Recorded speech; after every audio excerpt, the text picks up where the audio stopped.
All right, let's talk about one of the biggest make or break areas in the modern dating and texting era. You could meet someone, completely hit it off in person, and have them genuinely interested in you. But here's the thing. If your texting is needy, boring, or flat, that attraction is gonna fade so fast. On the flip side, if you text with confidence, proper timing, and curiosity, you can actually build more attraction than you even created in person. And here's the key. This is not about playing games or pretending. What this is it's about communicating in ways that make people want more of you. So in this training, I'm gonna walk you through 5 texting rules that actually build attraction. And for each one of these, I'm gonna explain the psychology that's behind it. And I'm gonna give you some real examples to go along with it. With that, exercises that you can quickly apply right away. So let's dive in. Rule number 1, don't over text. We're all guilty of it at one time or another. And here's why. Attraction thrives in curiosity. This works on a principle of scarcity. The less available something is, the more value it's gonna create, the way more valuable it feels. If they know that they can get your attention 24/7, they're gonna stop valuing it. Here's an example of over texting. You say, hey, what's up? 5 minutes later, are you busy? 10 minutes later, you send them a bunch of question marks.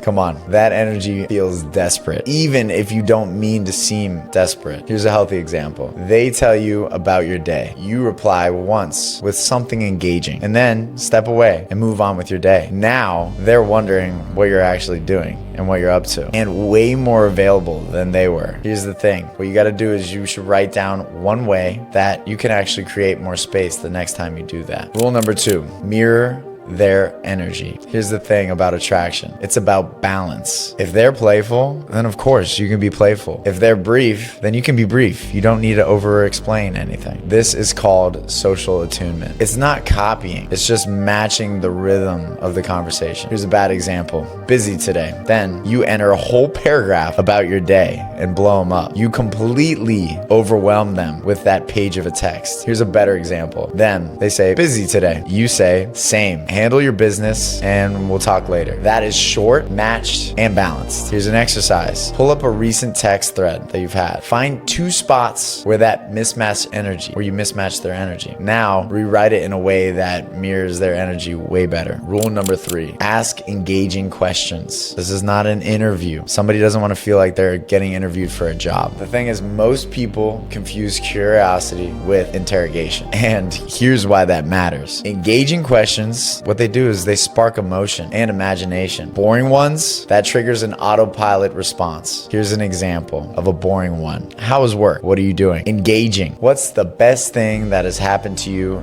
this week? If you could teleport anywhere right now, where would you go? Now, do you see the difference there? One makes them type an outline of one makes them type a routine answer. The other makes them feel something while they're answering the question. Here's another exercise we can go over. Think of 3 questions that you would actually be excited to answer yourself. Hit pause on this video, write them down, and then use them in your next conversation so it becomes automatic. Use them as your next conversation starters. Rule number 4, start to use humor and teasing to build chemistry. The thing about this is it's emotionally triggering. Humor is such a powerful thing because it triggers dopamine in your body. This is the brain's feel-good chemical. When someone laughs while talking to you, what they start to do is they start to associate you with pleasure. And teasing, when it's done playfully, it shows confidence. What that does is it sets you apart from safe and boring texters. Here's a dry example. They say, watching Netflix. Your response? Cool. What show? A playful example of that would be, they say, watching Netflix. You say, are we a Ted Bundy serial killer or a Love Island watcher?